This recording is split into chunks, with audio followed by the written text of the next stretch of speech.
मित्रांनो, आज आपण दोन घटना डिस्कस करणार आहोत. एक उत्तर प्रदेशमध्ये घडलेली आणि एक मध्य प्रदेशमध्ये घडलेली.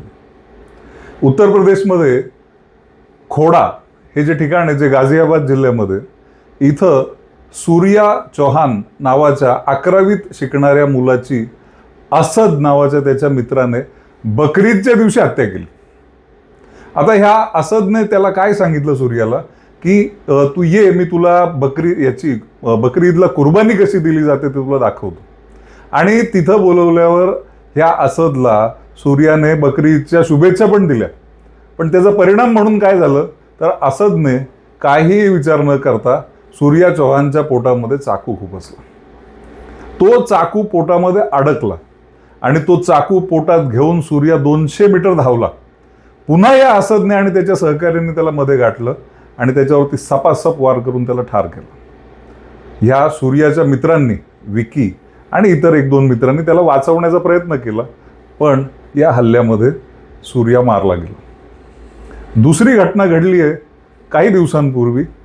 20 मे 2026ला रीवा, जे मध्य प्रदेशमध्ये आहे आणि ज्याचा व्हिडिओसुद्धा सर्वत्र अवेलेबल आहे.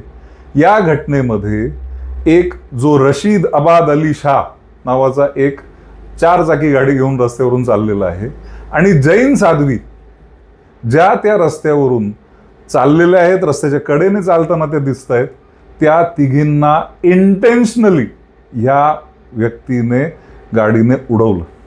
त्यामध्ये आर्यिका श्रुतिमती माताजी आणि आर्यिका उपशमामती माताजी या मृत पावल्या आणि तिसऱ्या ज्या जैन साध्वी होत्या त्या त्याच्यामध्ये गंभीर जखमी झाल्या. आता ही घटना तुम्हाला वाटेल काय रोड ॲक्सिडेंट आहे, पण ज्याने कोणी तो व्हिडिओ बघितलाय त्याला ते समजेल की हे इंटेन्शनली मारण्यात आलं.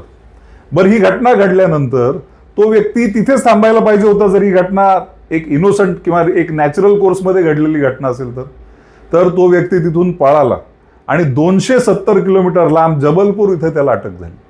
आणि नॅशनल ह्युमन राईट्स कमिशनने ह्या स्टेट गव्हर्नमेंटला, MP स्टेट गव्हर्नमेंटला एक नोटीस इश्यू केली. आता या दोन्ही घटना इथं सांगण्याचं तात्पर्य असं आहे की मी तुम्हाला आज हे ठामपणे सांगतो, दोन्ही घटनांमधले आरोपी काही दिवसांमध्ये सुटणार आहेत. का सुटणार आहेत तर एका घटनेमध्ये अल्पवयीन आरोपी आहे की ज्याने चाकू हल्ला केलाय, एकाला ठार मारलंय, हिंदू एका आपल्या भावाला ठार मारलंय, तरी सुद्धा तो काही दिवसांमध्ये अल्पवयीन असल्यामुळे सुटणार. आणि दुसरी घटना मोटर व्हेकल ऍक्ट, त्यातलाही आरोपी सुटणार.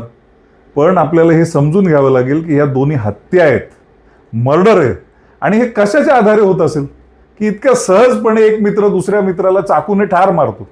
कसं झालं असेल तर काफिरांना ठार मारण्याचा आदेशच आहे, त्यामुळे त्यांना त्याच्यामध्ये वाईट वाटण्याचं काहीच कारण नाही.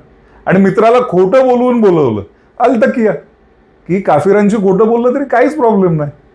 पण ह्या घटनांमधून आपण शिकलं पाहिजे की आपल्या मुलाबाळांचे मित्र मैत्रिणी कोण आहेत. मित्र असेल तर हत्या आणि मैत्रीण असेल तर लव जिहाद.